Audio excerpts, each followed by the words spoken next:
Good. How the hell did it record? I didn't even hit record. It's doing it on its own. It's like magic. Ruh-roh. Well, having since Zoom is prompting me, good afternoon, everyone. It's spring 2022. This is Intro to Statistics, Math 21. Today, we're going to finish Chapter 5, which is the chapter on probability. We're going to discuss both independent events and dependent events. And we're going to finish it off with counting techniques, and most notably the NPR and NCR. But there's some other stuff in there. So let's get started. I'll share my screen.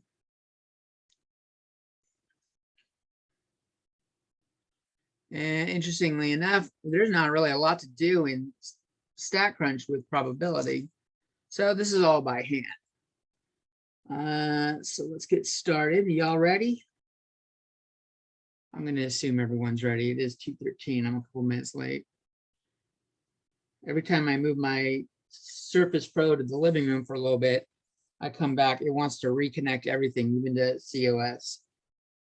So 5.3 is on independent events.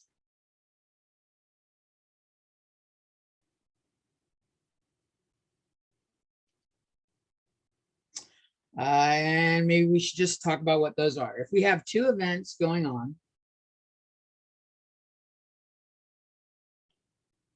what the hell?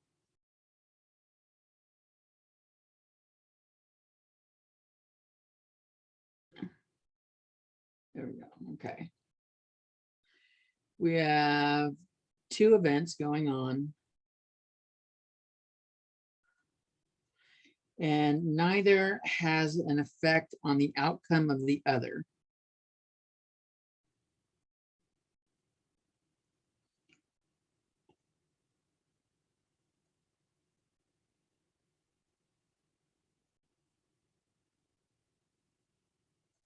We say these events are independent.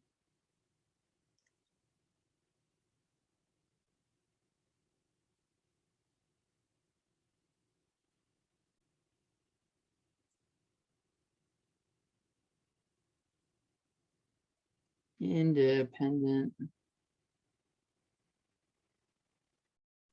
events. For example,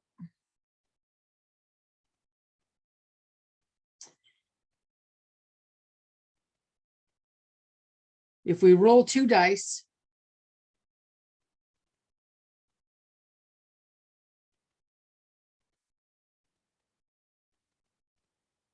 does one die have an effect on the outcome of the other?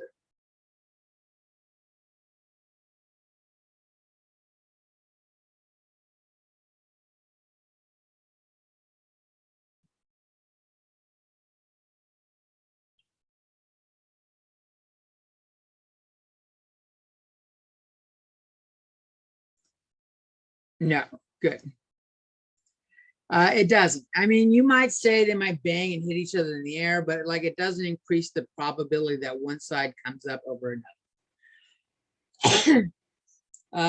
So no.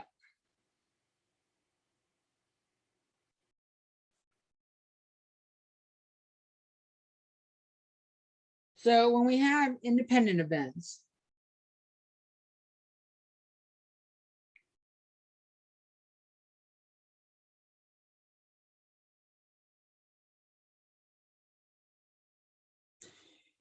and we want to look at, well, let's take a look at independent events versus dependent events first. Dependent events we're going to do in 5.4, but it's worth pointing out. So we talked about a standard deck of cards yesterday. Have all of you guys used a deck of cards before? Gabe, Pablo, Jorge, have you ever played cards with anybody? Or solitaire on the computer or anything? Gabe, Pablo, okay, good. Jorge?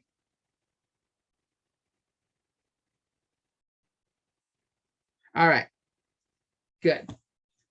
So let's say you deal yourself 2 cards.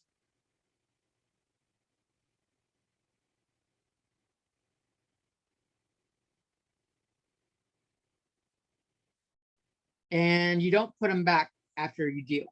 And you don't put them back. And you don't put the first one back before drawing the second. Let me say that.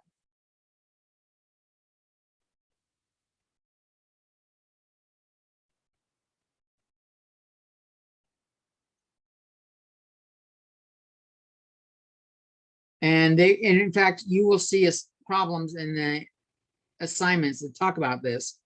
When you deal yourself a card and then you deal yourself another card without putting the first one back, they say this is without replacement.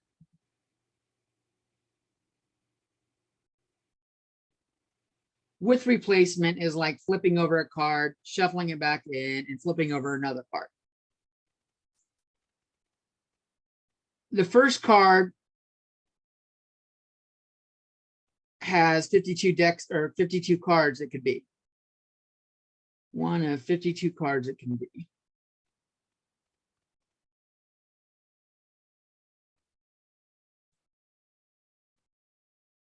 The second card, there's only 51 cards left.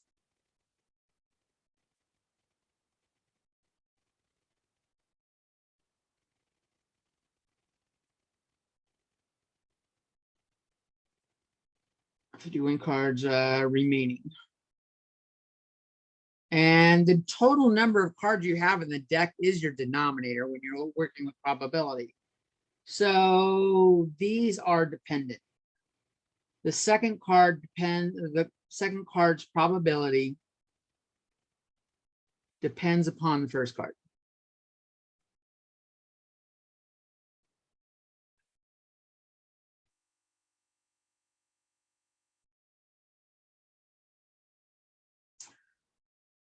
That'll be 5.4 when we start going over how we work with those. But we should start with the easier version first, which is independent events. And so we're going to talk about 2 events, E and F. When events E and F are independent,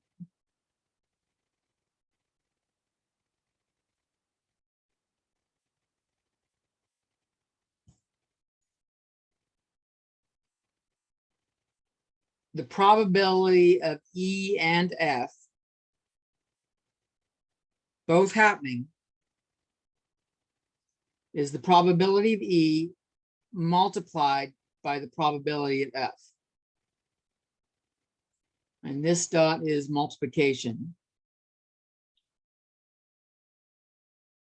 I'm not sure if your previous teachers use it. Most teachers do, but I don't know that high school teachers and them do. So dot means multiplication. We don't use X because it tends to be a variable.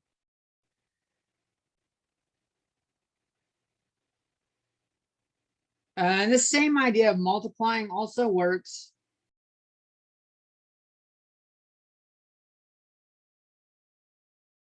for finding the total number of outcomes.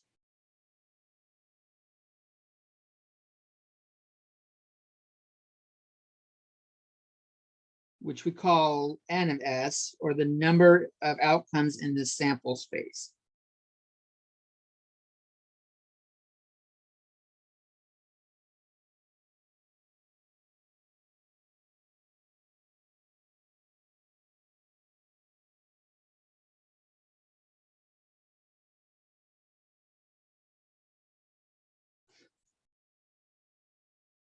So let's just look at an example where we're doing rolling 2 dice. That's what we talked about before, rolling 2 dice.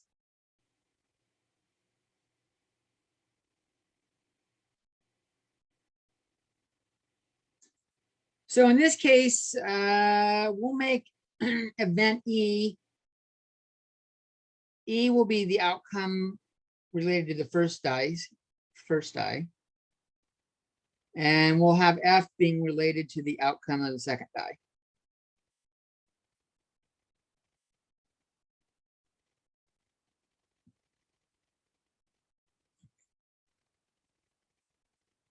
So for some of them, it's pretty easy.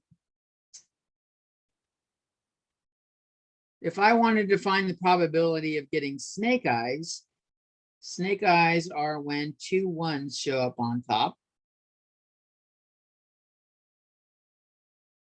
I don't know why they call them snake eyes. They could have just been any sort of eyes, but they call them snake eyes. So snake eyes.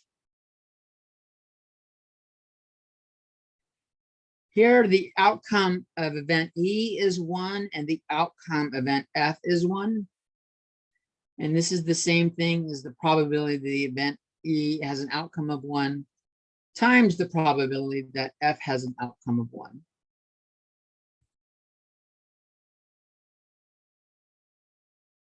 And well, for rolling a die, we know it's got 6 sides. And so the probability or the denominator is going to be 6, the total number of outcomes. Only one of the sides has a 1, so the probability of any of them being a 1 is a 1/6. And so that's the same, holds true for the second one. And so when you multiply fractions, you're multiplying the top and bottom separately. 1 times 1 on top, 6 times 6 on bottom. And we get 1/36. Now, if we look at a dice table, we can see this is true.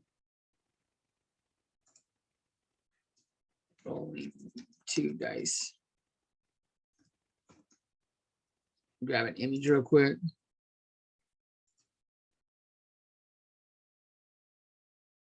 Oh, that worked. So the only one that has an outcome of 2 1s is this one in the upper left. And there are 6 times 6 outcomes is 36. So that's another way of looking at it. We could have done the left separately here. The other way of looking at it, sometimes doing the left separately is easier if you know everything. Getting both 1s, there was only one outcome that had 1 and 1.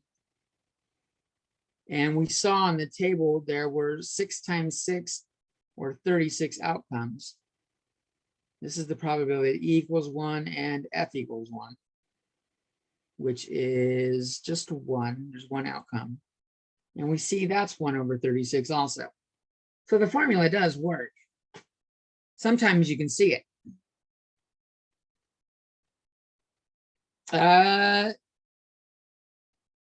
And that's what I meant earlier with, why is it just showing that? Let's do that. When I said it also works for finding the total number of outcomes, the multiplication part, N of S for this, there was 2 dice. Each one has 6 outcomes. So N of S is 6 times 6 is 36. That's the number of outcomes in the sample space. I think I'm hitting something on the stylus. And we could count them here. We have 6, then 12 in the second row. Add the third row would be 18. Fourth row would give us 24. Fifth row, we've got 6 more entries is 30, and then 36 when we add the bottom 6. So it definitely works that way. Sometimes you need to pay attention and be certain of what you're looking for. Like if we have a question like this, what's the probability of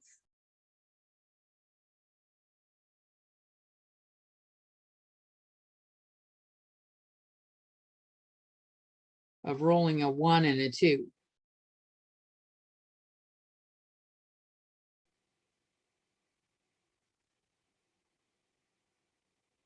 So a lot of times people will just go with probability that the first die is a 1 and the second die is a 2.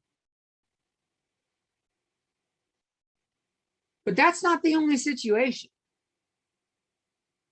So I'm going to put like a bigger parentheses here and say, or we could do the first die is a 2 and the second die is a 1. So it's worth noting sometimes there's more than one way to look at it. And we did the OR before. This led to addition. Remember that? So this led to this does probability that E equals 1 and F equals 1, or F equals 2, plus the probability that E equals 2 and F equals 1. This was the general addition rule. Minus any overlap. Remember, we had add both of them, and then anything that's overlapped, but there's nothing in common between these two events. And then we could do each of these probabilities separately. This is probability that E equals 1 times probability that F equals 2, plus the probability that E equals 2 times the probability that F equals 1.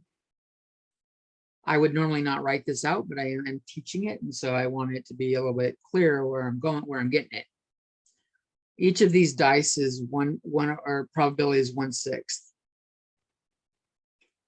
Because getting any specific outcome on a 6-sided die has a 1/6 chance, assuming the dice are fair, they're not weighted or anything like that.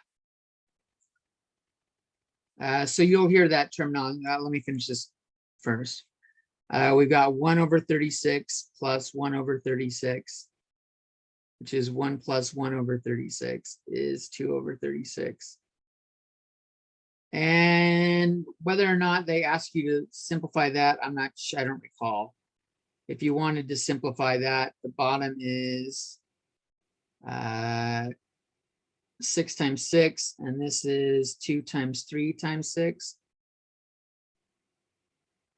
So I could cross off a 2 on top and bottom, and I got 1/3 times 6, which is 1/18. So that's doing a little manipulation of fractions, canceling out numbers that are common on top and bottom through multiplication. You will hear mention in the stuff about fair dice. Fair dice, what that means is the probability is even for all sides, or probability is equal for all sides.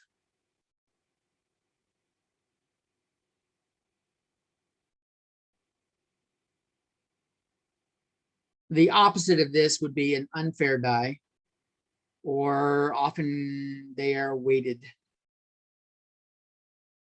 dice. And weighted dice, one side is heavier, which causes that side to go down low, which means the opposite side is what shows up more often. It's not an even probability. Have you guys played Yahtzee?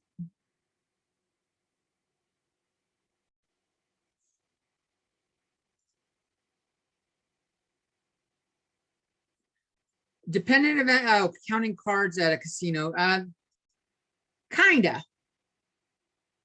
Dependent events, it does affect the probability. Counting cards, it does help calculate probability for dependent events. Casinos have gotten pretty good at stopping that. They use cameras and all sorts of technology to track it. So for those of you that have not played Yahtzee,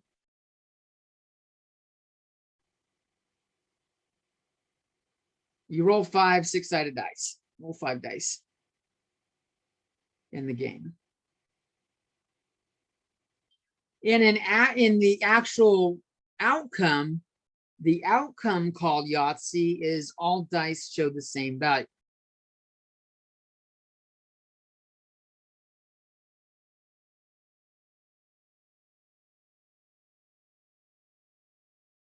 Have the same number.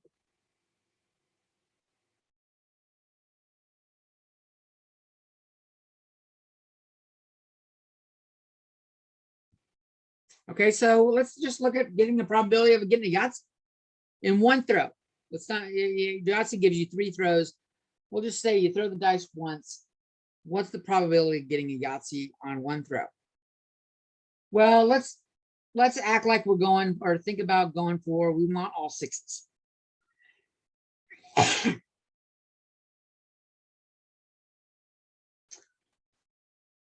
So I'm going to call a roll I'm going to use R for rolls. And then I'll use a number as a subscript to say which dice I'm talking about. So all sixes would mean I want the first die, R1, the first roll, to equal a 6. And I want R2 to equal a 6. That's my second die. And my third die is R3. I want it to equal a 6. And the fourth die, R4, I want it to equal a 6. And R5, I want it to equal a 6 as well. And these are all independent events. They're dice rolling. So we can, even though the independence rule that we showed you just did 2, I could break these up and do ands in all of them. But since there's and separating all of them, I can turn these all into multiplication. Probability of R1 equals 6 times probability that R2 equals 6 times the probability that R3 equals 6 times the probability that R4 equals 6 times the probability that R5 equals 6. Roll 5. So each of the individual dice and the probability of any of them being getting a 6 is 1/6. And we have 5 rolls. And so this is 1/6 to the 5th power. I don't know how big that is. Let's see. You know, my calculator was just sitting out. And as soon as I turn on the video, it goes away. There it is.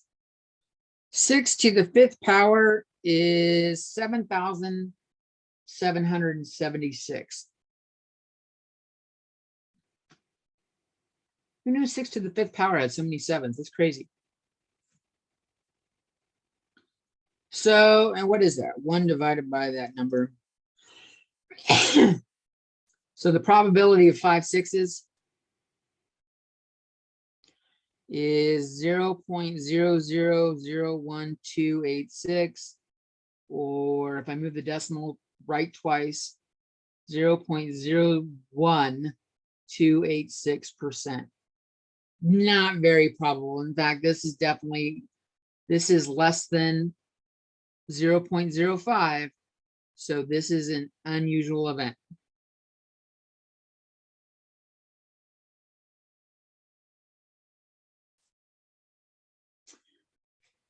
But I didn't actually specify I wanted all sixes. I just said, what's the probability of getting a Yahtzee?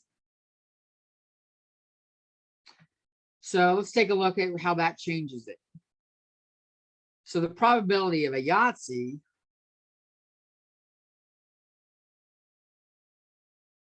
well, that's the probability of, I'm going to say Yahtzee, I'll use Y for Yahtzee. Yahtzee using 1s, or a Yahtzee using 2s, or a Yahtzee using 3s, or a Yahtzee using 4s, or a Yahtzee using 5s, or a Yahtzee using 6s.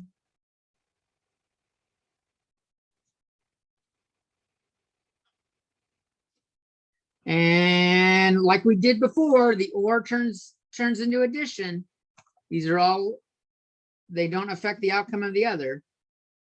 So we've got probability of Y1 plus probability of Y2 plus probability of Y3 plus probability of Y4 plus probability of Y5 plus probability of Y6.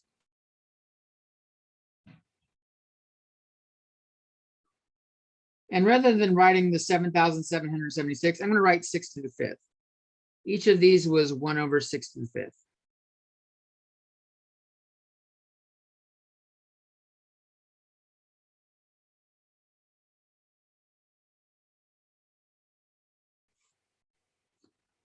And when we repeatedly add stuff, I can rewrite this by, well, we added 6 of them. So 6 times the thing that we added.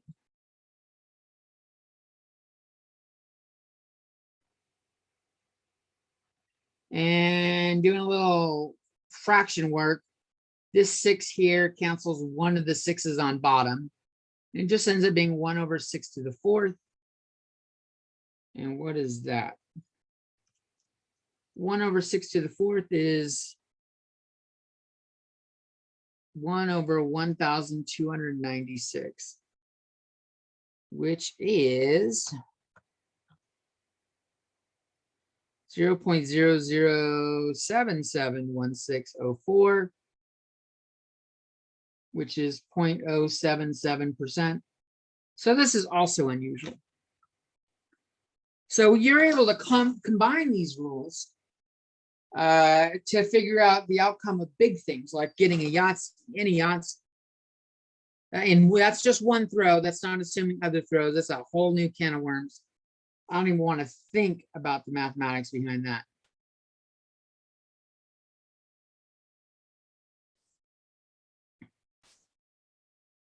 Is there a way that I could do this a little quicker?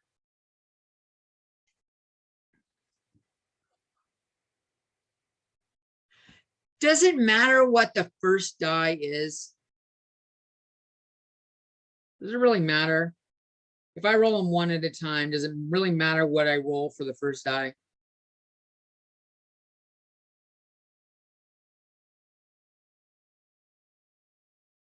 What the outcome is on the first die.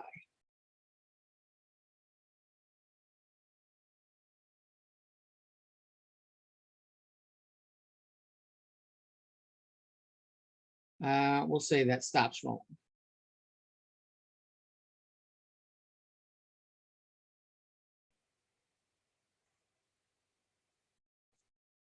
If I'm going for a Yahtzee, no. What really matters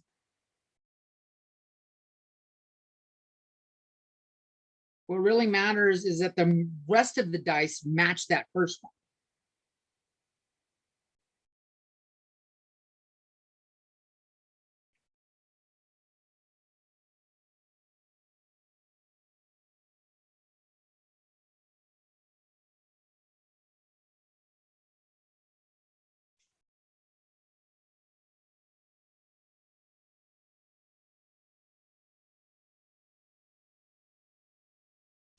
So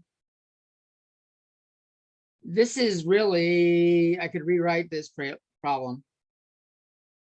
Probability that R2 equals R1 and R3 equals R1 and R4 equals R1 and R5 equals R1. As long as the last 4 dice match the first dice, we have a Yahtzee. And we look at it this way.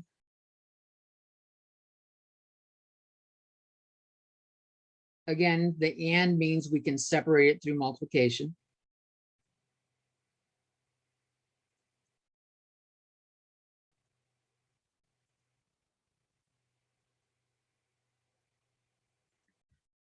So I just did each of the probabilities times themselves. Yes, I want to continue.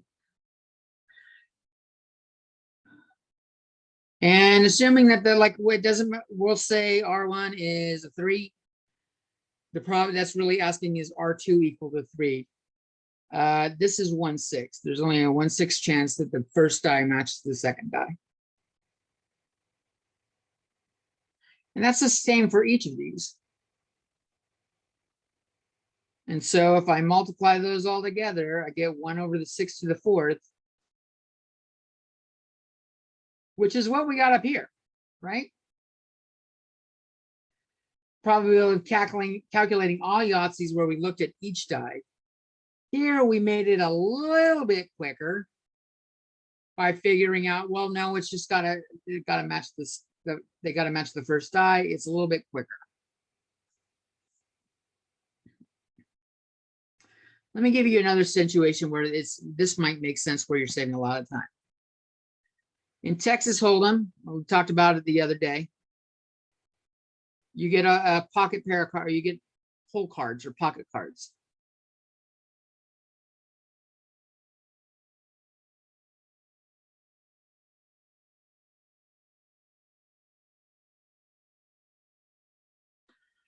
What is the probability of getting a pair?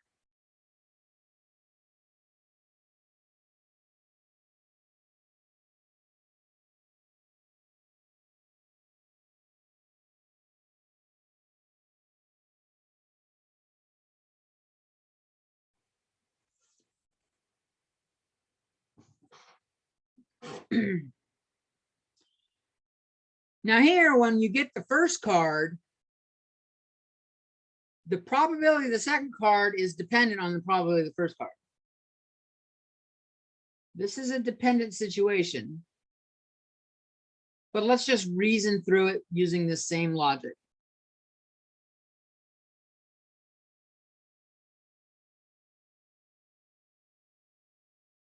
Second card outcome is affected by the first.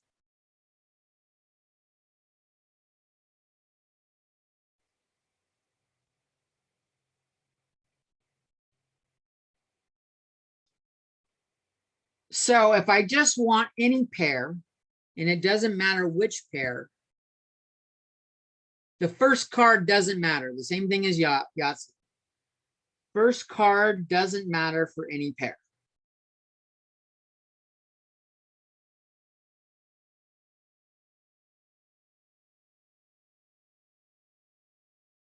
Only that the second matches the first.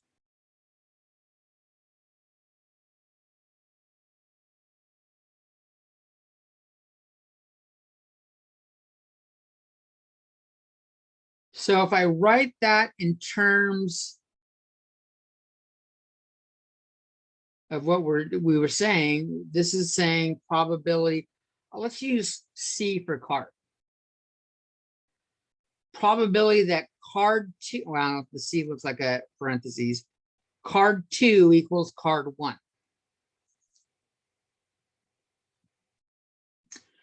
Well, for any of the ranks in a deck of cards, there's only 4 cards, right? There's only 4 aces, there's only 4 kings, there's only 4 queens. And so if we've already got one of them,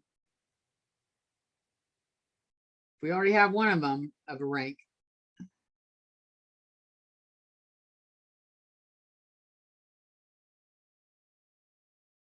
four cards, there's only 3 winning options left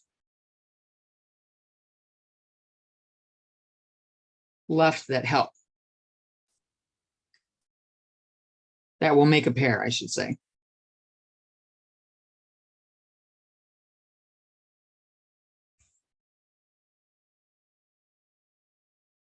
So my numerator is going to be a 3. So probably equals this. What about the denominator? How many total cards do we have now?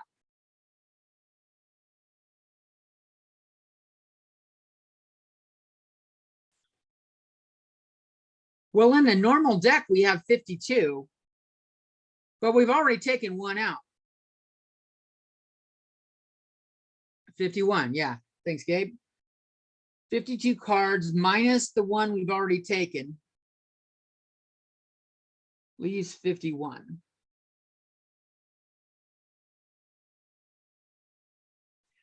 Three over 51 does simplify. This is 1 over 17.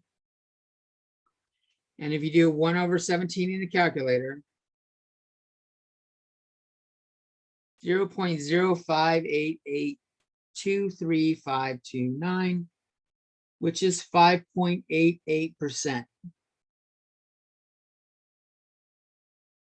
This is greater than 0.05. So this is not unusual. Although for me, it kind of feels unusual when you're playing poker. You don't get pocket pair very often. And we mentioned that number the other day on Monday. We talked about that number as well.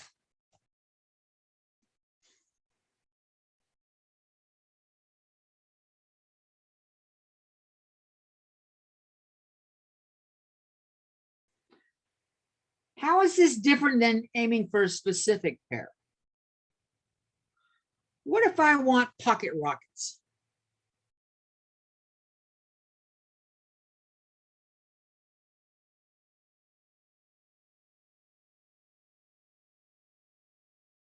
or two aces.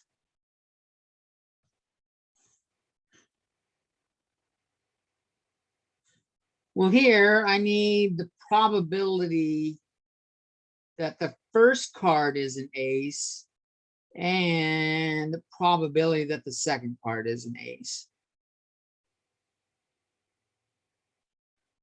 So these are dependent, and I haven't given you a formula for it yet, but can we reason out what the outcome should be? How many aces, if we just look at the first, and we've seen the and before, the and turned into multiplication.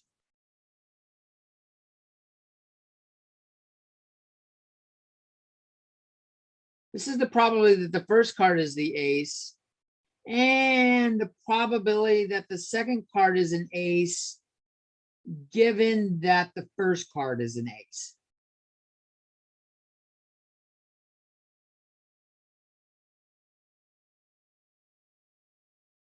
So in the deck, we start off with, there's 4 aces out of 52 cards.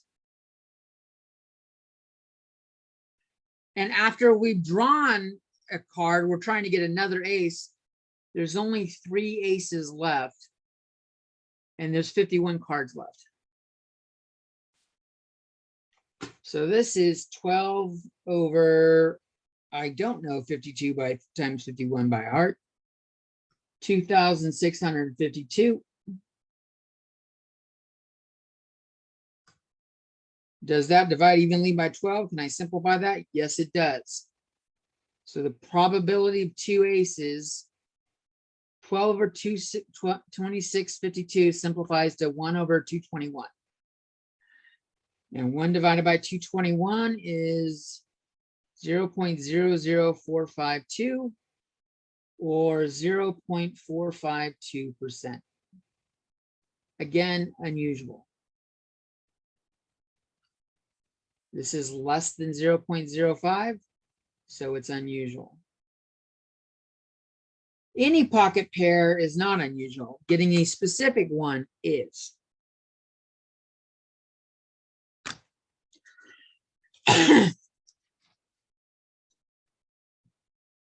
I kind of wanted to write probability up here, probability that card 2 equaled an ace. But that doesn't really tell me what's going on. It very much matters what the first card is, right? Like there's 2 ways card 2 could be an ace. If the first card's an ace, we just saw it.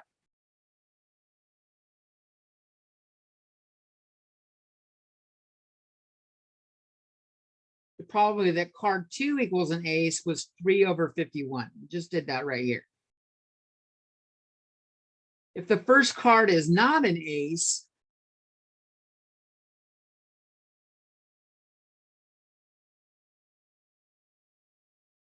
so probably card 2 does not equal an ace. Well, that means there's 4 aces left in the deck and only 51 cards. So that probability very much matters. What happened with the first one very much affects the outcome of the second. And so this leads to the whole idea of dependent events. 5.4 is on dependent events. Just like that. And so saying card 2 equals an ace isn't really good enough. Isn't clear what I'm looking for. So instead of saying that, I said probability that card 2 was an ace, given or assuming card 1 is an ace. That way, now I can go, oh, well, that means we're talking about that one right there. So it very much matters. And then rather than saying given or assuming and writing all that shit out, this is how they write it. If 2 events, or in this case, I would say probability that card 2 equals an ace, and then they use a vertical line and give the other, the dependent, or the what's causing the dependency. Hard one equals an ace. So this vertical line is given or assuming that the second event happens.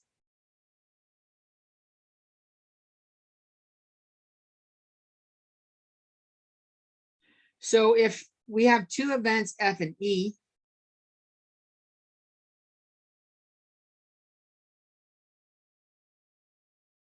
or E and F,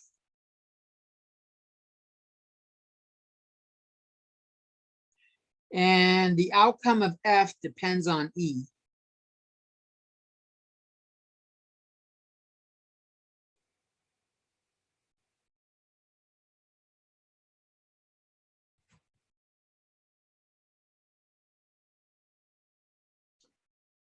we write it like this.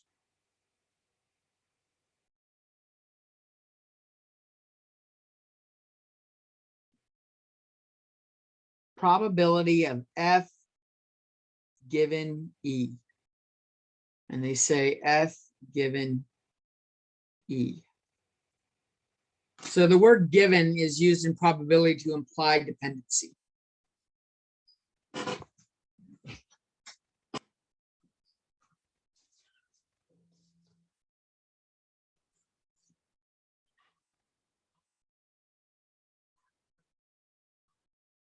And the formula for it is the probability of both E and F over the probability of E.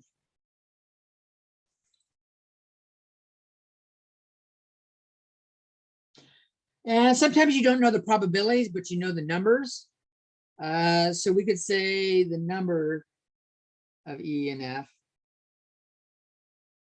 over the number of events in E.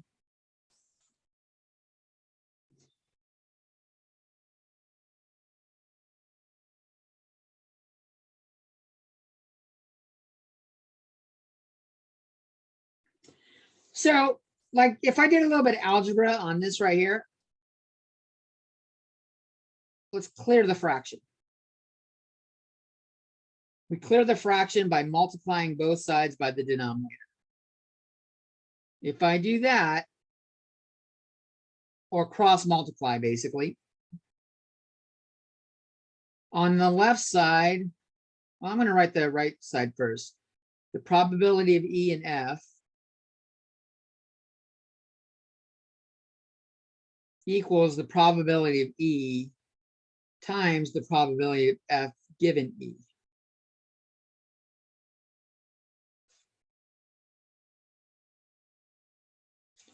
And again, this is for dependent events.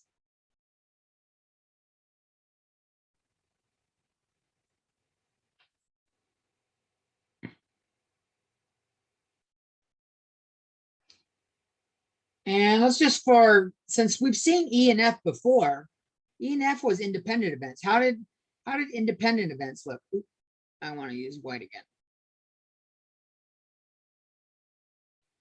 Probability of E and F, if they were independent,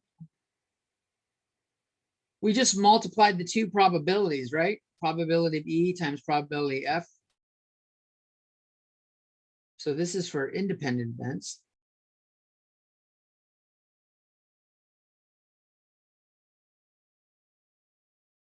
And that's these are like really important. These are the major outcomes of 5.3 and 5.4, the independent versus dependent events. And this actually gives us a handy little test.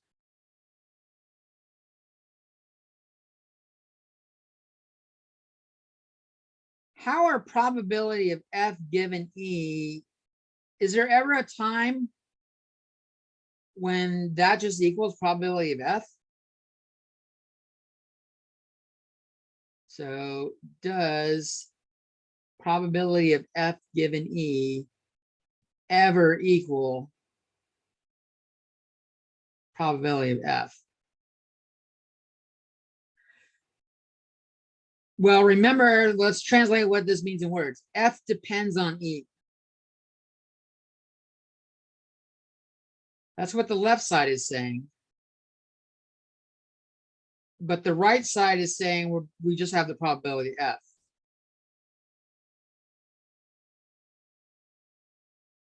This means E doesn't affect it.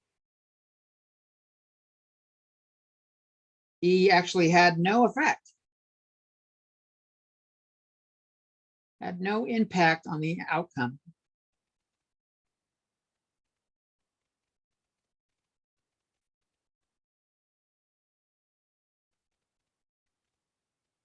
Shit.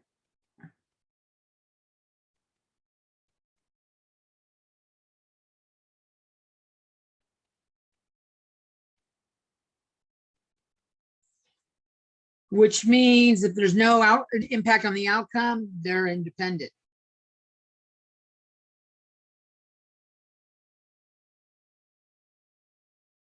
So if we think they might be dependent, we can check.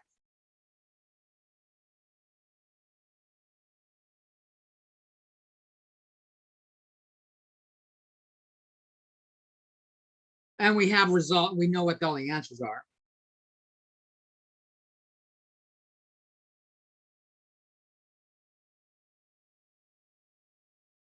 We can check for independence.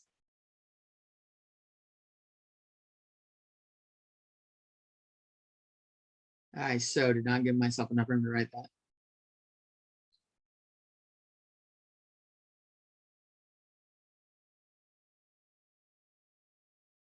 Just see if those two things equal each other. Just see if probability of F given E equals probability of F.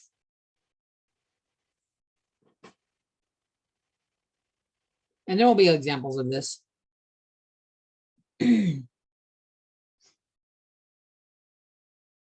Pause for a second. Let me give you guys a chance to write it.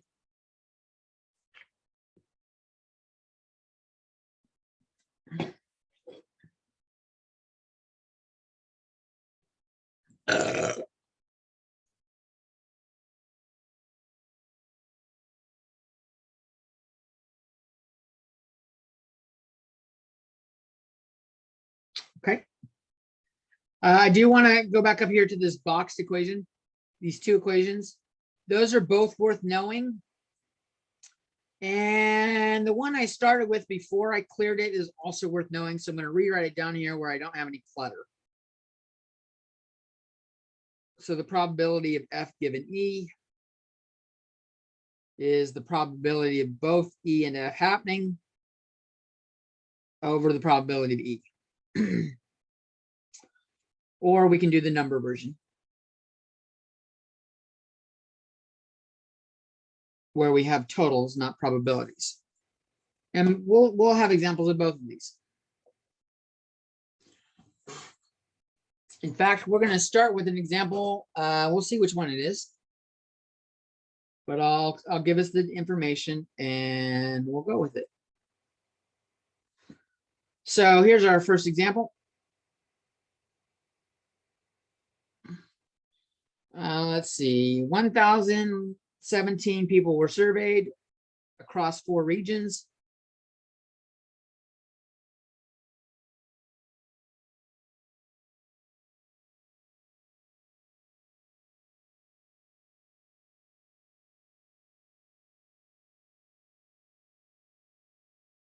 With this question, do you believe in God,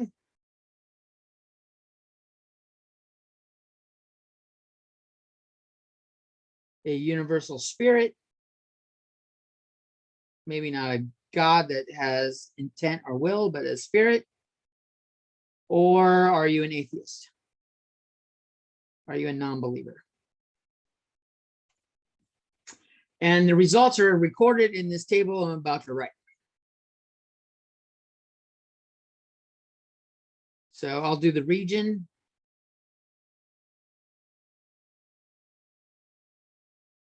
And we've got God as one column. We've got spirit. I don't want to write universal spirit. And we'll do atheist. And the regions are going to be east, Midwest, the South, and the West. And the responses were follows. In the East, 204 people believed in God, 36 people believed in a universal spirit, 15 people believed in or were atheists. In Midwest, the totals were slightly different. We had 212 for believers in God, 29 for universal spirit, and 13 atheists. In the South, we have 219 believers in God, 26 universal spirit, and 9 atheists. And in the West, we have 152 people that believed in God, 76 that believed in this universal spirit. Looks like it kind of went up a bunch, and 26 people that went for atheist. And so we're going to have 2 questions. Let's just write what the 2 questions are right now that for you to write. Question A. And these all start with, what is the probability that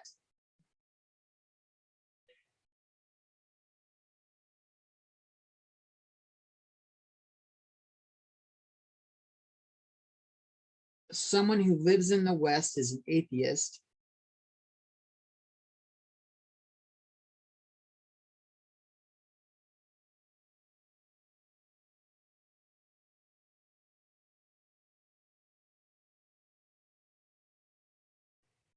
And someone who is an atheist lives in the West.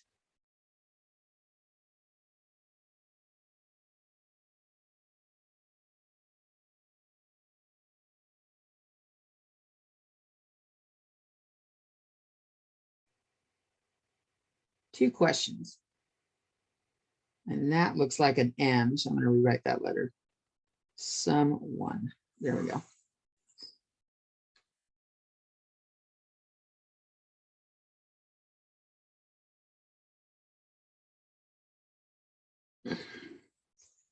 All right.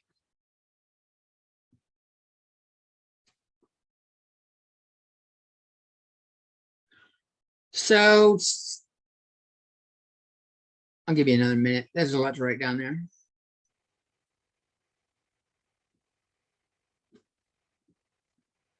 We'll answer A first.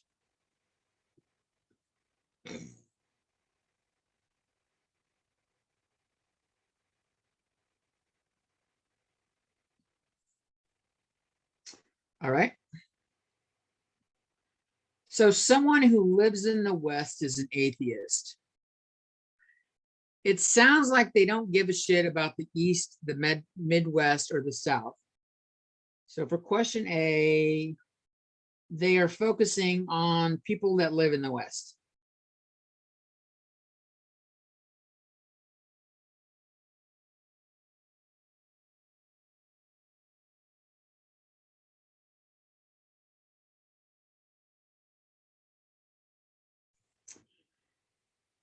And with that group, what is the probability they are an atheist? The prob that they are an atheist. So we are assuming they live in the West. That's the given relation status. We're really looking for atheists given they live in the West.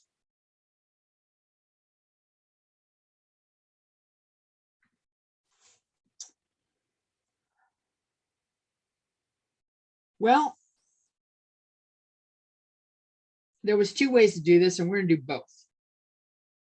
So let's look at the outcome where we're looking at probability of atheist and West over probability of just West. That's how the F given E matched up. So whatever was the given thing is the thing that goes on bottom. That's the way I remember it. it seems like a cheeseball way to remember it, but you got to have something that helps you remember it. And so whatever comes in the second half of that given thing is what goes on bottom. And both of them go on top. So, well, it sounds like I need to, like, I know there's 1,017 people for both groups. So it looks like I'm going to have a fraction on top and a fraction on bottom. Give myself a little more room to write this.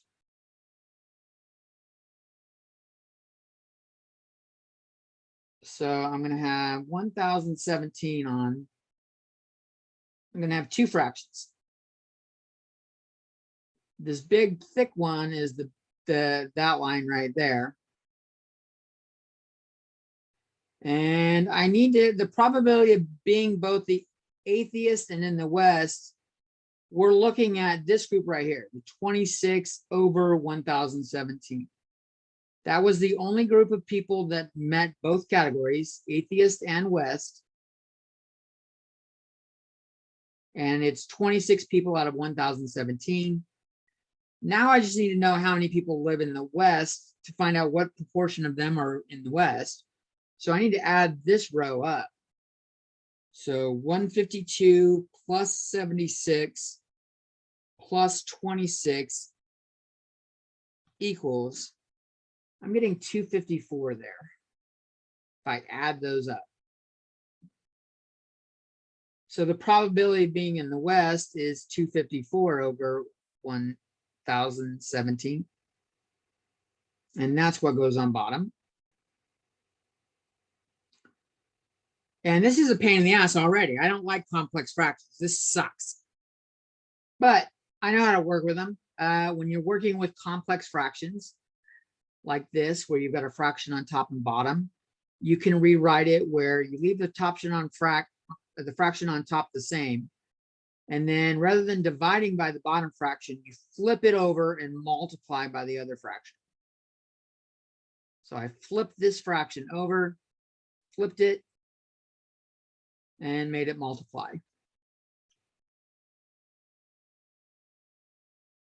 And the 1,017th cancel out. And I'm left with 26 over 254, which is both divisible by 2, 13 over 127. I don't think 13 goes into 127. I think this is as simple as it gets.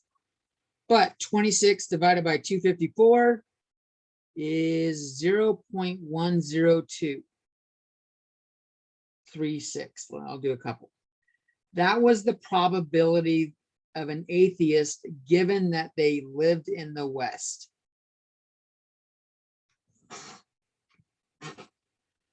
So this kind of sucked, the fractions, and too many fractions. So there was another way to write this. Let's look at the other option, see if it was any easier. Probability of an atheist given West. The other way of writing that was number of atheists and West. I do want to continue over the number in the West.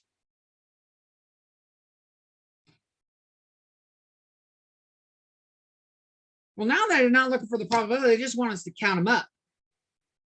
And the table gave us the atheists in the West. If I scroll back up, that number that where the West row matches the atheist column,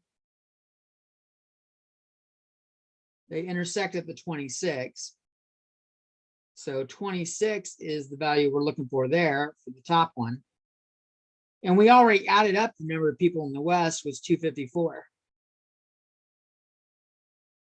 And look at that. It's the same. After all that work we did with the probabilities and trying to clean it up, we get the same 9. So sometimes it's just easier to work with the numbers. And if they give you the numbers, you should. If they give you the numbers, not the probabilities, it's a lot easier to work with the numbers. Well, that was question A. Let's take a look at question B. Question B, is there any questions real quick? I should stop and ask that.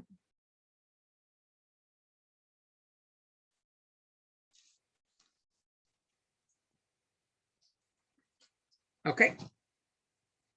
The question B was probability of, let's go back and read it. Someone who is an atheist, so that's going to be the given criteria.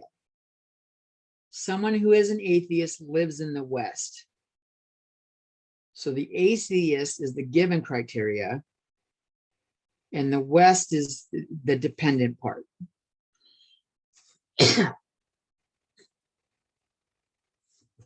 Looks like this, we can set this up similarly. The top is going to be number of atheists and West, because it's got to be both. But whatever one is the second one is the one that goes on bottom. So the number of atheists. And the top one I already know is 26. I've used it a couple times. I don't know the number of atheists, so I'm going to scroll back up and look at it and try to calculate it. So let's see what we do when we scroll up and get it. I've got 15, 13, 9, and 26. Let me go down right here. That is this. So 15, 13, 9, and 26. If I add those up,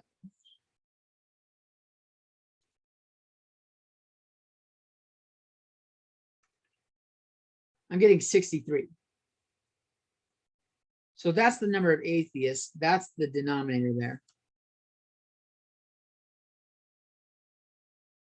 And 26 is 2 times 13. 63 is 9 times 7. That doesn't simplify at all. So the best I can do is turn that into a decimal. Probability of West given atheist is 26 divided by 63 is 0.41269 or 41.27%.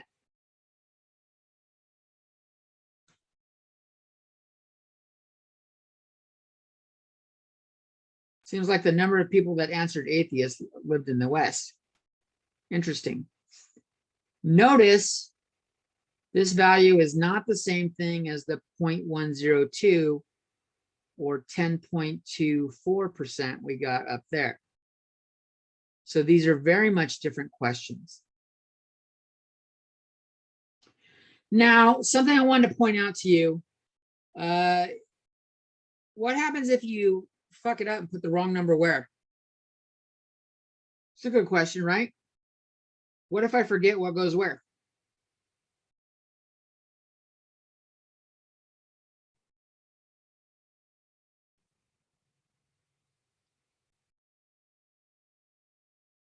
What if I do this probability of West given atheist, and I put the 26 on bottom and the 63 on top, which is wrong. But let's say I did that.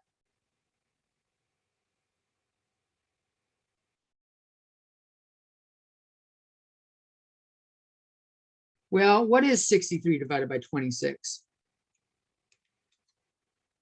63 divided by 26 is 2.423. And if I turn that into a percentage, 242.3%.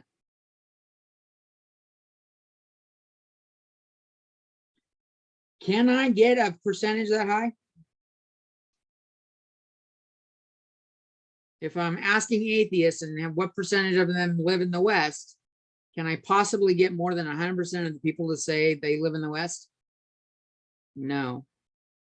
No, no, no, no. Remember, probability of anything, no matter what this is always less than or equal to 1. So this is a no-go. And it means I fucked something up. And so it's worth going back. If you get something like that where your probability is negative or your probability is above 1, it tells you right away you did something wrong.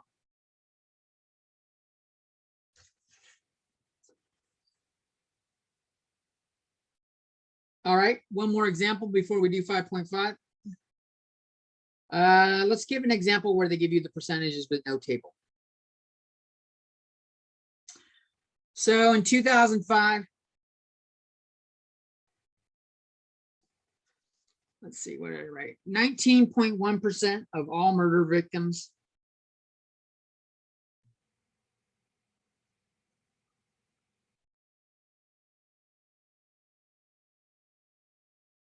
were 20 to 24 years old. I'm going to abbreviate years old with YO.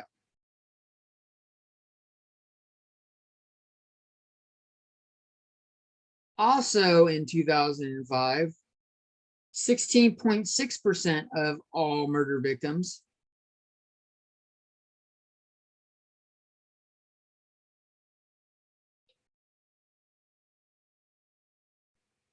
were 20 to 24-year-old males.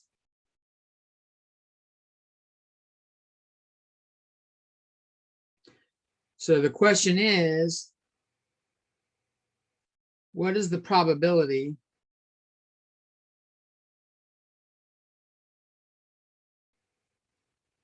that a randomly selected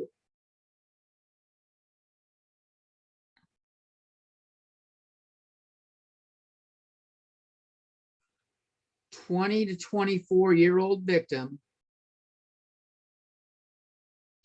is male?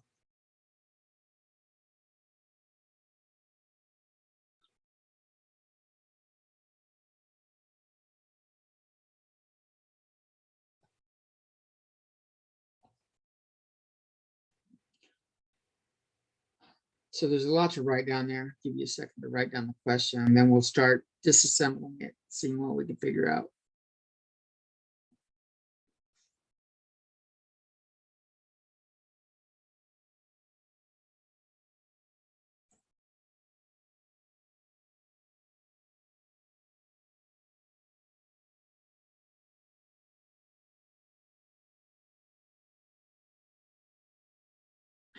All right, so the question is, what is the probability that a randomly selected 20 to 24-year-old victim?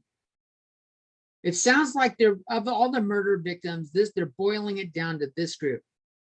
This is the group we're going to focus on. So this is like our given condition.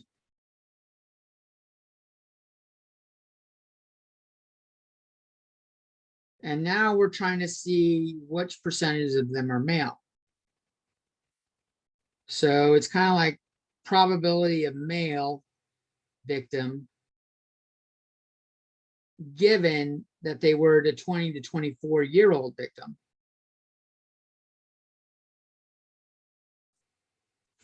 Now here I don't have numbers, I only have percentages, which means I probably want to use the probability one. This is the probability of both.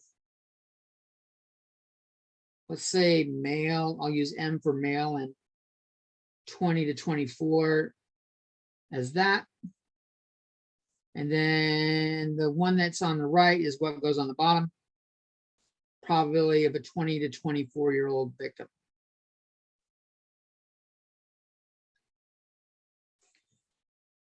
And they gave us these. They said that the probability of someone being a 20 to 24-year-old victim, that was the first number they gave us, the 19.1%. And then the last piece of information, 16.6% of all murder victims that were 20 to 24-year-old males, which means that's the percentage that goes on the top. And I probably shouldn't use percentage. I should probably rewrite these as decimals by moving the decimal point left twice. And if I do this division, I get 0.869 or 86.9%.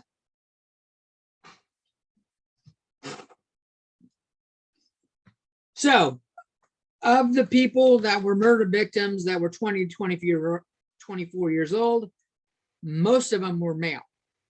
Not very many females of that age bracket were murdered in relation to men.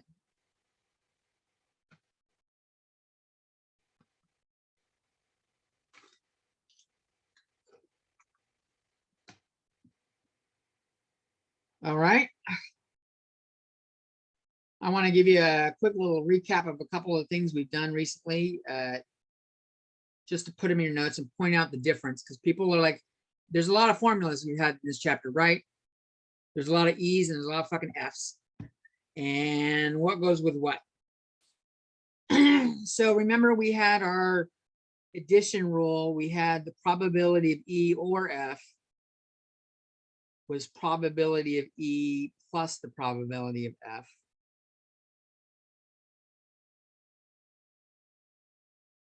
And then I could do probability of E and F. That was, well, the independent one was probability of E times probability of F for independent.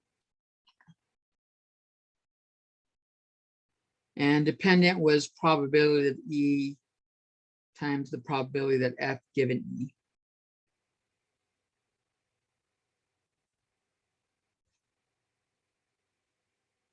And if you really want, these are the ones you really need to know.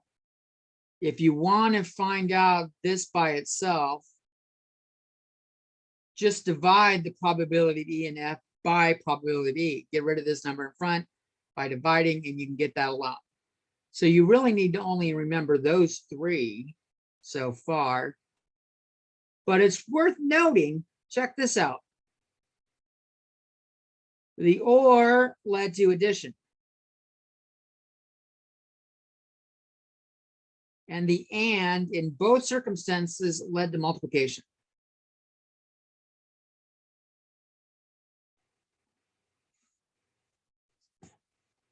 And so if you doing it and you hear an or an and while you're doing it, if you say it out loud, it might help you clue in. Or leads to addition and leads to multiplication.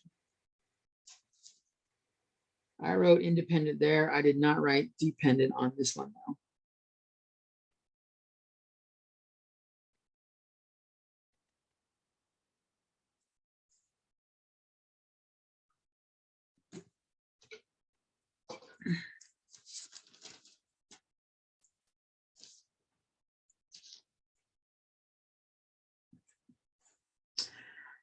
All right, let's do some counting techniques. This is 5.5.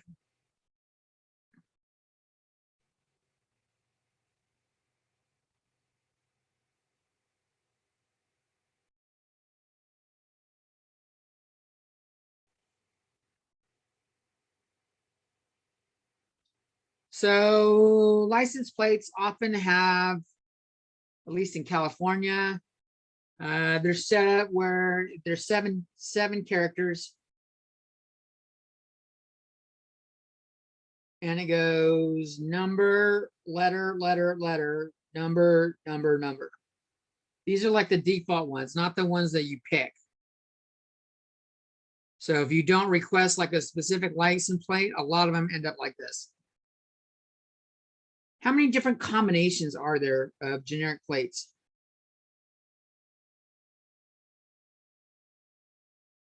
Generic plates are there?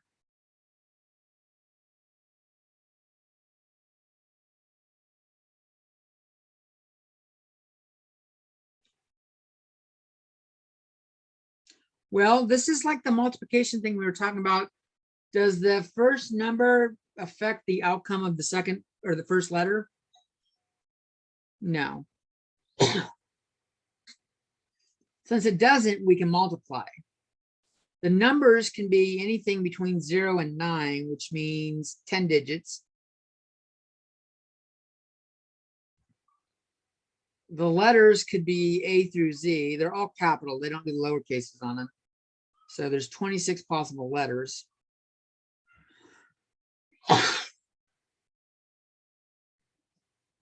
So if I write this, do this down here, I've got 10 times 26 times 26 times 26, and then times 3 10s for the digits.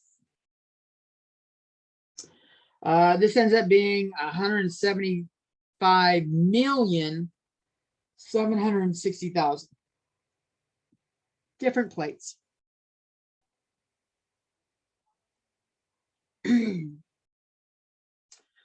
So the probability of you randomly getting a specific plate that you wanted, probability of a specific plate, would be 1 over that.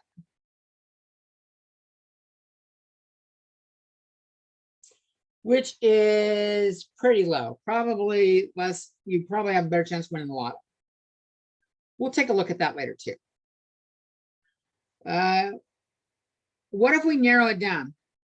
What happens if we don't want any repeats?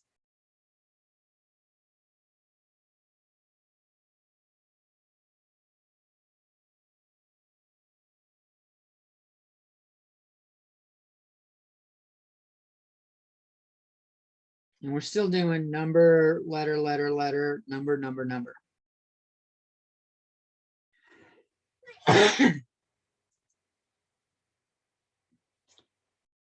So like maybe 0, A, B, C, 1, 2, 3. Well, the first number can be any of the 10 different digits. First letter could be any of the 26 letters. But once I've used the A, there's only 25 other letters. And once I've used the A and the B, there's only 24 other letters. Once I've used the 0, there's only 1 through 9, so there's 9 outcomes there. And once I've used the 0 and the 1, there's only 2 through 9, which is 8. And you can see that these numbers are just decreasing by 1. If you multiply this out, it's 28,600 or 28,624,000.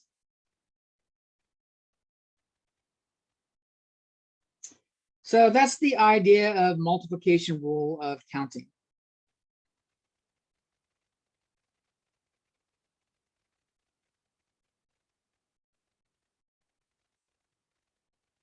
And we used that earlier when we were doing the dice. Rolling 2 dice, what's the probability of getting, you know, how many different dice? It was 6 times 6. So, for example, something that doesn't have a license plate, dinner menu.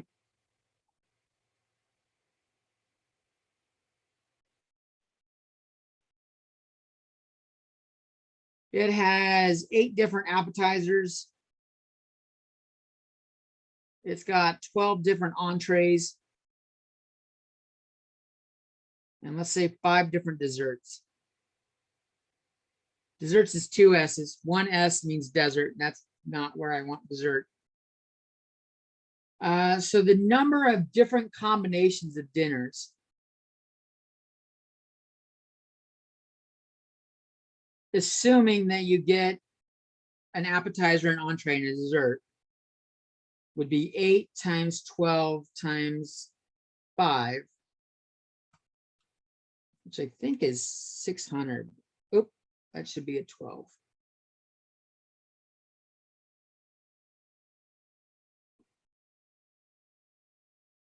Nope, not 600, 480. 8 times 12 times 5. 480, yeah. 480 different ways you can make a dinner there.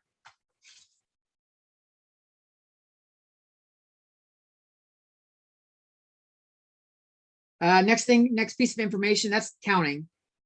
For everything we're going to do on, you need to know a little bit about factorials. So let's talk about factorials.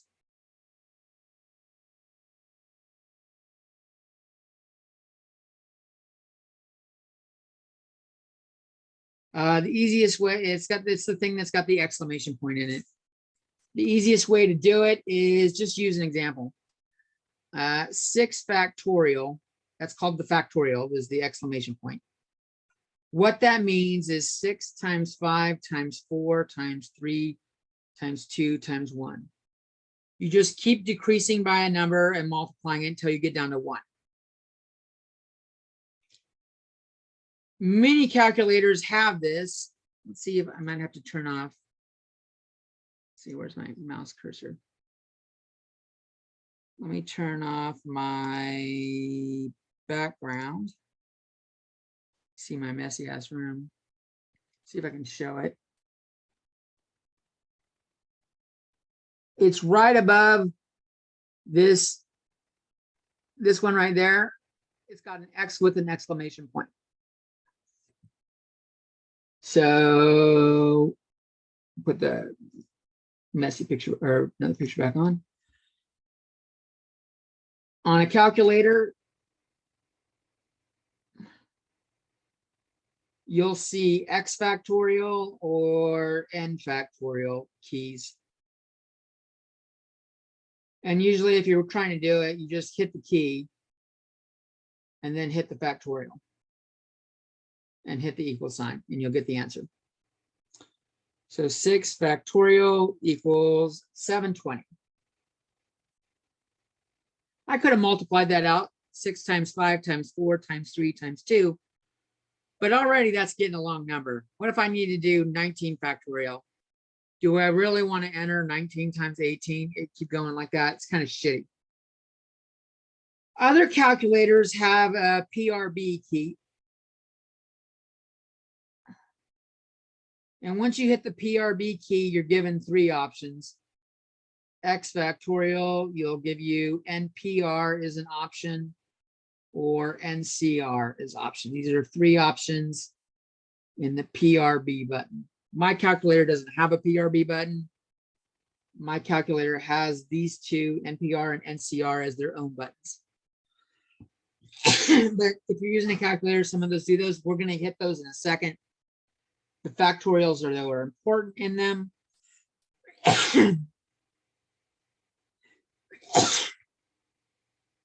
Additionally,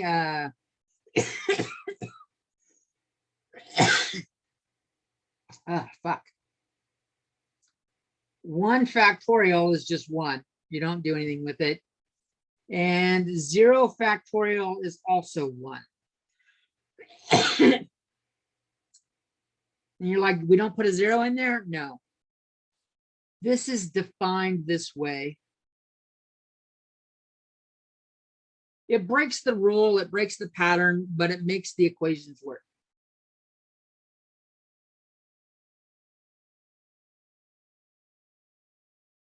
As we'll see in a second.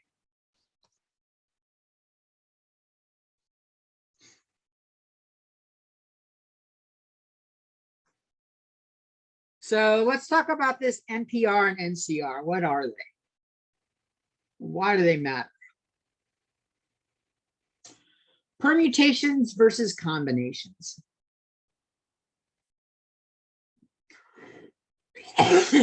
Jesus. I haven't gone anywhere. I know I didn't catch anything. Permutations versus combinations.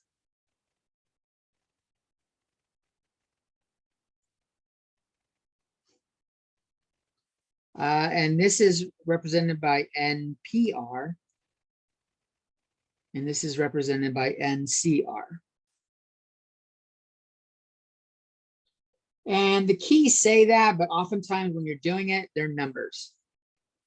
So the N represents the number of distinct objects in the collection, number of distinct options or outcomes.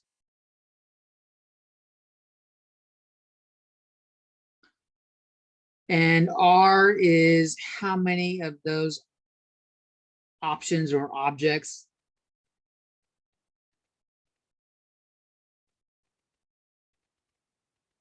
have been picked.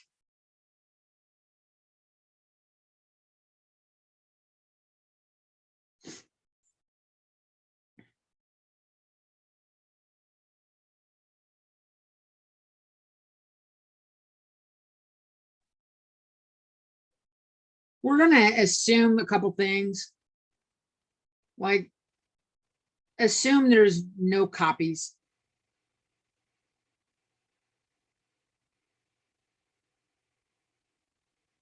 Or no repeats. Like if you're going to have people, each person's individual. If you're going to have, you look at 5 BMWs, you don't want to treat each BMW as identical. They got to be different in some way, maybe by license plate or something like that. So no repeats or repetitions. And they need a number of distinct objects. You need to know how many there are and how many you're choosing. Combinations. Combination makes me think of combination pizza.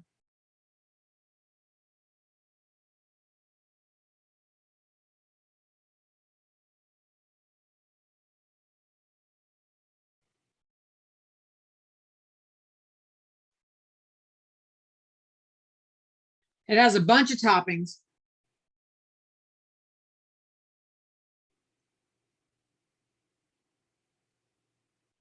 But the order that they're put on the pizza doesn't matter.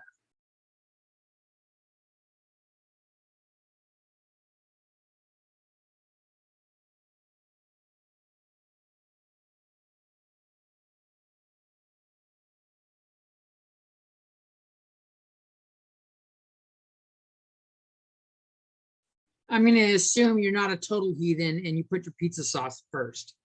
But other than that, regular toppings.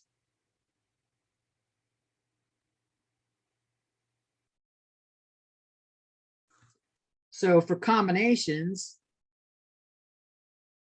order doesn't matter.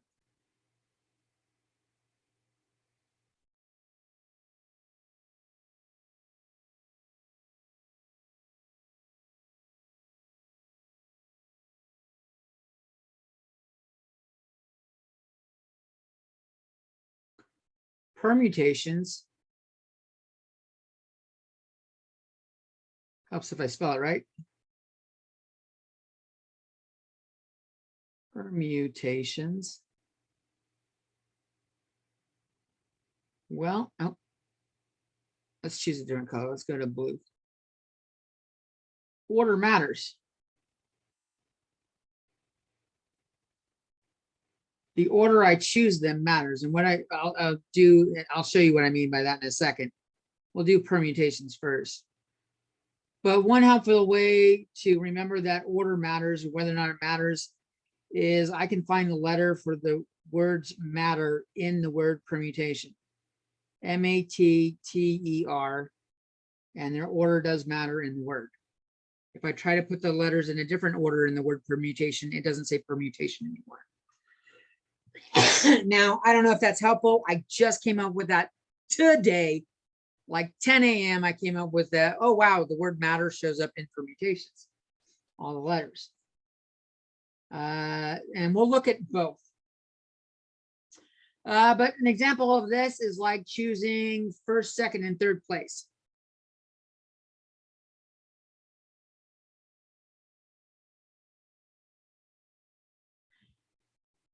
If you're in a contest, it very much matters to you whether you get first place or third place, especially like in the Olympics.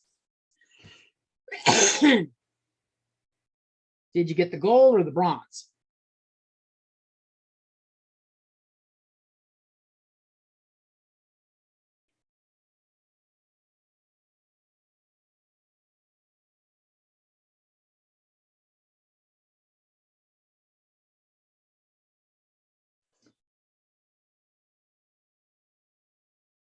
Another one is like when you're picking people for a committee. People generally vote for, they'll pick a president and then they'll pick the vice president and maybe a secretary and a treasurer, and they go down the list. But once you've been elected to one position, you can't be elected to another. You can't be both president and vice president. That's doesn't make any sense. So like picking the order really kind of matters because you can't be picked again. One of my first experiences with this is the trifecta in horse racing.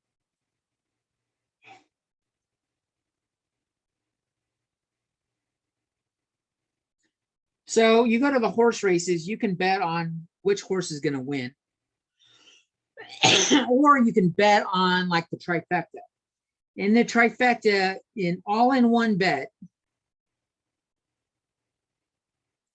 you decide first, second, and third place.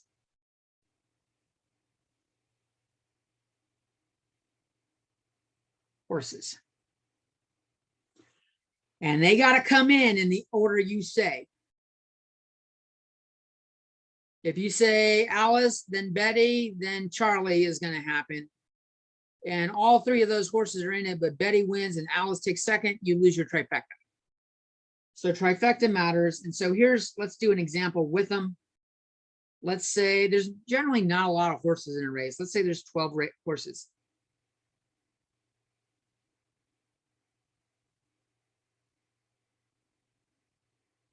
So how many permutations are there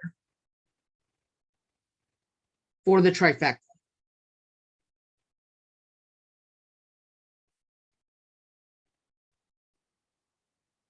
And from there, we'll go to what is the probability of winning the trifecta?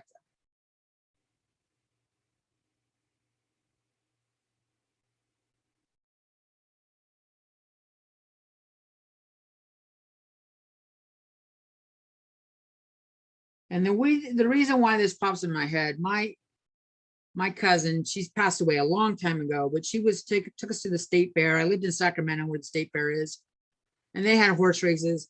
And me and my brother were like 9 and 10, and we each had $20 for the fair. And she went there to show us the horse races, what it was like, and she let us bet $2 on the trifecta. She was trying to show us that betting is bad, gambling is bad.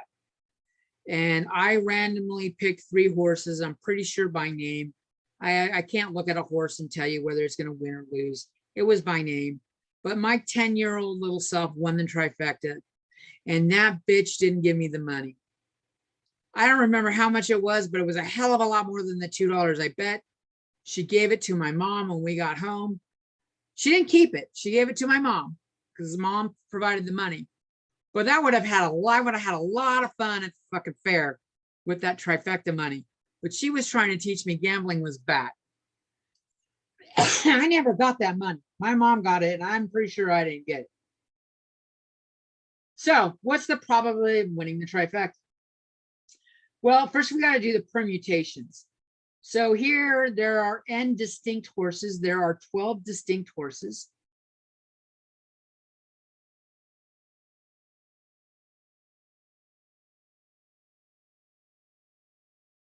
That's my n. I don't remember if I got any of it or not, Gabe. I really don't. I didn't get it at the time. And if I got it, it wasn't until a lot later. It wasn't like hundreds and hundreds of dollars. It was probably like $76 or $80 or, it wasn't like $400 or $500. It wasn't game changing. But still, at 10 years old, it was a lot. So 12 distinct horses, and we're picking 3. 3 are being picked.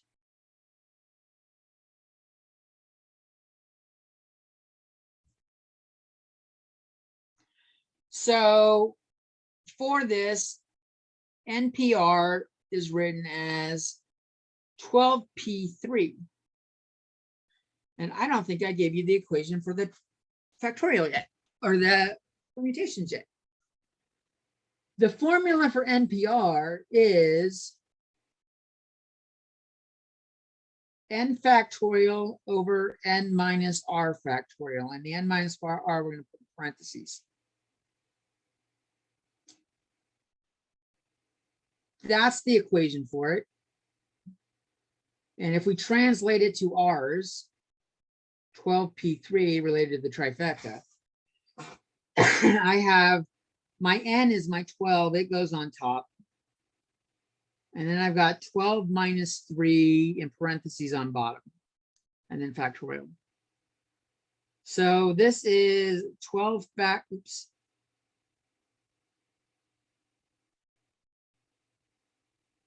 There we go. 12 factorial over 9 factorial. Now I could do this in a calculator, but I want to point out to you that sometimes this is with just a little bit of math. You can simplify this. I'm going to show up a long form of the math before I just show you the quick one. 12 factorial is 12 times 11 times 10 times 9 times 8, and just keep going, multiplying by 1 smaller until you get down to 1. The same thing with 9. We start at 9 and we go down till we get to 1. You'll notice I got a 9 on top and bottom. They cancel out. 8s cancel, 7s cancel, 6s cancel, 5s cancel, 4s cancel, 2s cancel. When you cancel them, you're really just leaving behind a 1, not a 0. But 1 times anything goes away. All that's left when I do this is 12 times 11 times 10, which is 1,320. Another way of doing that, without writing all that out,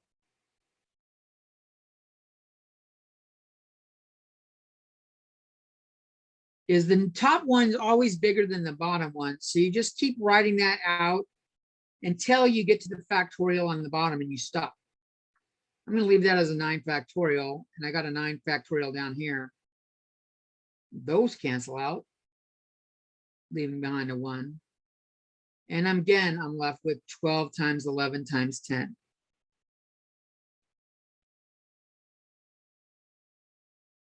Or the 1,320.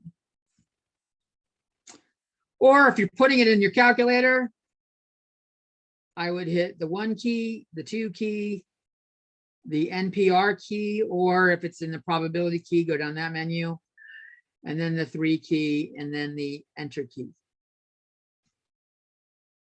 Okay. And I'll just do it real quick here. 12 NPR 3 is 1320. So that's the number of ways that you can place the 12 horses in first, second, and third. So what were my odds of actually winning that damn thing? I only had I had a ticket for one of those permutations. So my probability of winning, or yours if you bet on Trifecta, one winning ticket out of however many there is, assuming 12 horses, it's this 1,320. Is 0.0030 after the decimal point. 75. Oh wow, the 75 just keep repeating. Or 0.07576 if I round up percent. I got lucky as all hell winning that trifecta. She could have let me buy a fucking treat or something. Selfish bitch. I was so mad at her. I went home and told on her.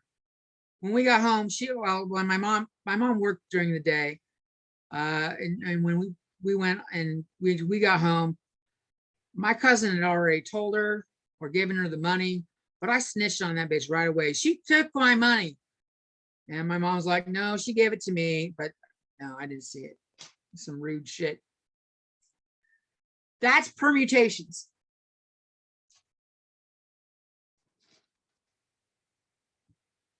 Combinations. Let's do combinations, and I'll have to finish the rest of this lecture later. Or if you've got time to stick around, I'll keep doing. I can't. I got to be somewhere at 4:10. Combinations.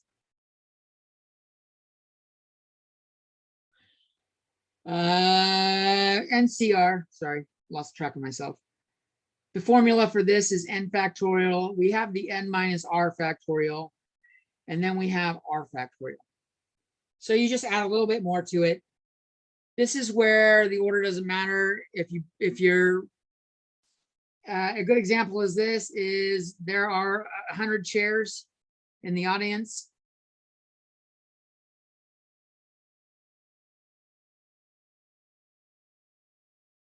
And we find out that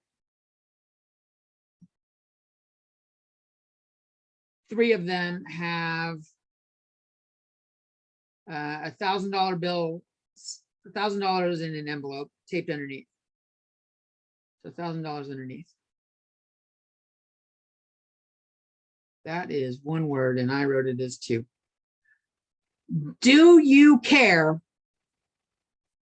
if you're the first person to find that $1,000 or the third?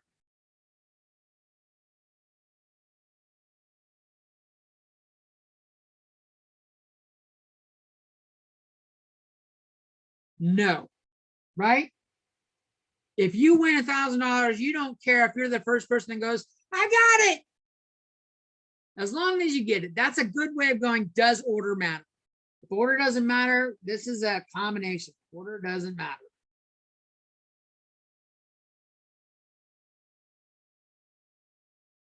So we would use N is the number of chairs. And R was 3 chairs were chosen.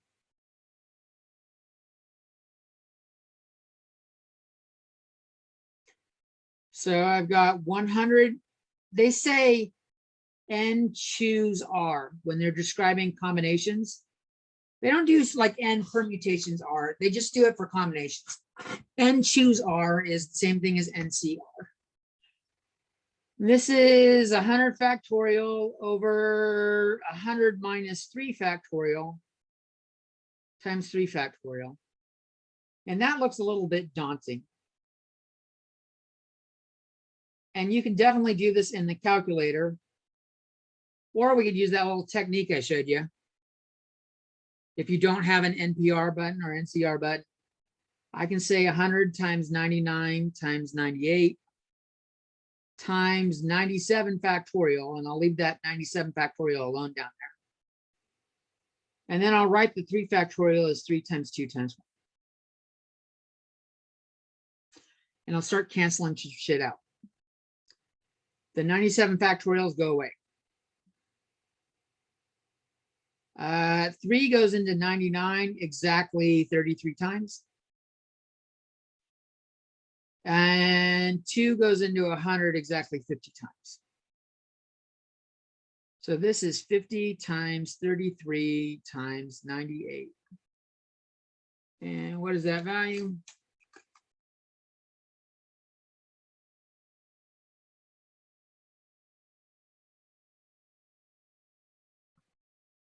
$161,700. A lot of different ways that the people could be chosen for it. Okay. Let's see.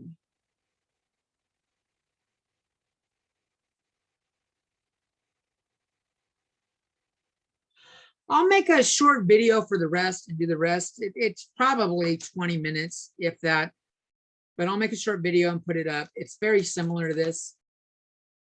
We look at when the objects we allow repetition, like we just treat them as 5 BMWs. And we'll look at an example with a lotto. But I think we'll call that one a wrap here. Is there any questions?